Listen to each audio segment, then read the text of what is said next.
তো কে জানে, হতে পারে খোদার তরফ থেকে তোমার লাইফের সেই ইম্পর্টেন্ট ক্যারেক্টারটা আমি।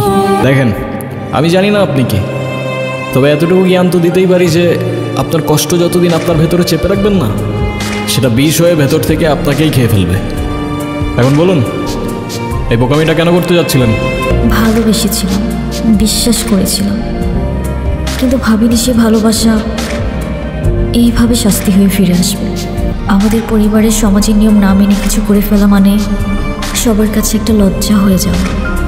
আমার পরিবার, যারা বলে মেয়েরা হচ্ছে ঘরের সম্মান, আর তারা যখন জানবে আমি বিয়ের আগেই জীবনের এই মুহূর্তে এসে আমি সত্যিই জানি না আমার কি করা উচিত, কোথায় যাওয়া উচিত, তাহলে আমি বলবো আপনি বাড়িতে চলে যান, কারণ সেটাই হবে যেটা আপনার তাকদিরে লেখা আছে। না না, আমি বাড়িতে যেতে পারবো না। বাড়িতে গেলে আমার ওদের পছন্দের মতো বিয়ে করে নিতে হবে, যেটা আমার পক্ষে সম্ভব না। আপনি আমাকে বিয়ে করতে পারবেন? হোয়াট? সত্যি না, মিথ্যে। আপনার জন্য মা হবেন না আপনি? একজন মায়ের জন্য এইটুকু তো করাই যায়, বলেন? চলুন, আসেন আসেন, আর ভেবে লাভ নেই। কাজ বাজ ঠিক মতো কর, নাহলে বেতন দিব না। নানা যান, মামা যান, সবাই নিচে আয়েন, দেখেন কেডা এসছে। কত বড় ফাউল, ওখানে দাঁড়িয়ে ও চিৎকার চেঁচামেচি করছে। এই কি ব্যাপারটা কি? তুই ষাঁড়ের মতো চিল্লাচ্ছিস কেন বাড়ির সামনে দাঁড়িয়ে? কি কি ব্যাপারটা কি? কি হয়েছে দেখতেছেন না? দেখেন কেডা এসছে। কি হলো, তুমি এখনো যাও নাই? তোমাকে না বললাম ভেতরে যাও? আমি বাইকটা পার্ক করে। আসসালামু আলাইকুম। আপনি নিশ্চয়ই মামা।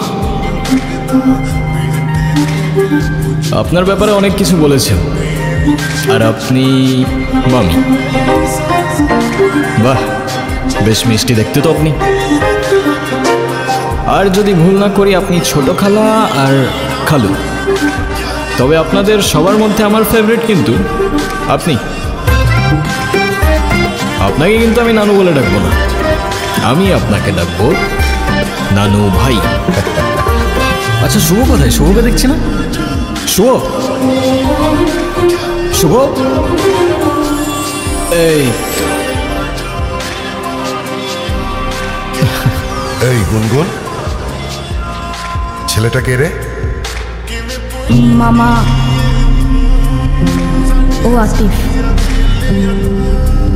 আমরা একে অপরকে ভালোবেসে বিয়ে করেছি।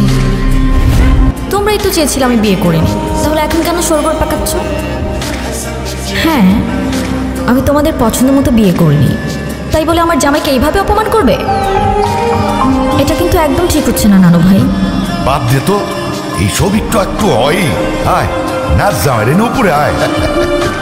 চলো চলো। কি কিছু বলবা?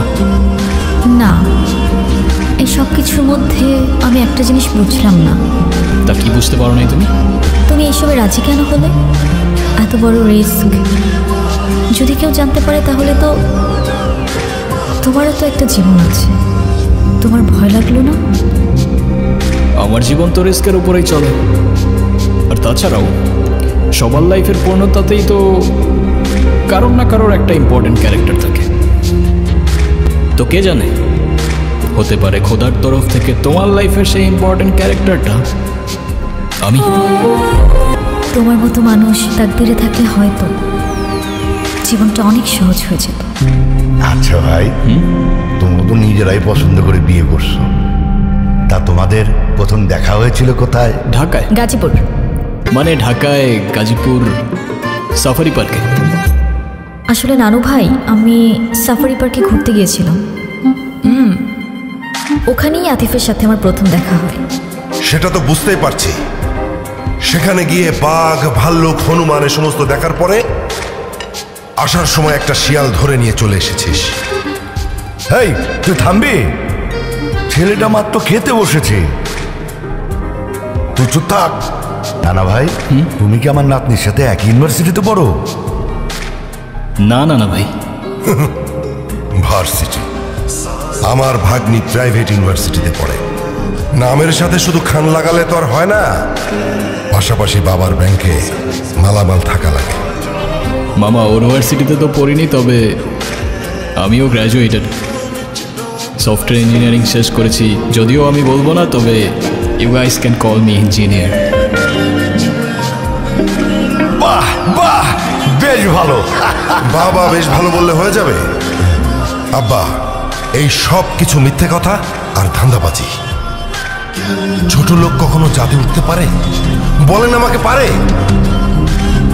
শোনেন, ওই যে একটা কথা আছে না, নদীর পানি কিন্তু সাগরে গিয়ে মেশে, আর কুয়োর পানি সাগর তো দূরের কথা, নদীর ধারে কাছেও তো যেতে পারে না। মামা এটা কিন্তু আপনি ভুল বললেন। সাগরের পানি যতই হোক না কেন, শেষ পর্যন্ত তৃষ্ণা মেটাতে কিন্তু আপনাকে ওই ছোট্ট কুয়োর কাছেই আসতে হয়। क्या जवाब दिया है मेरा भाई।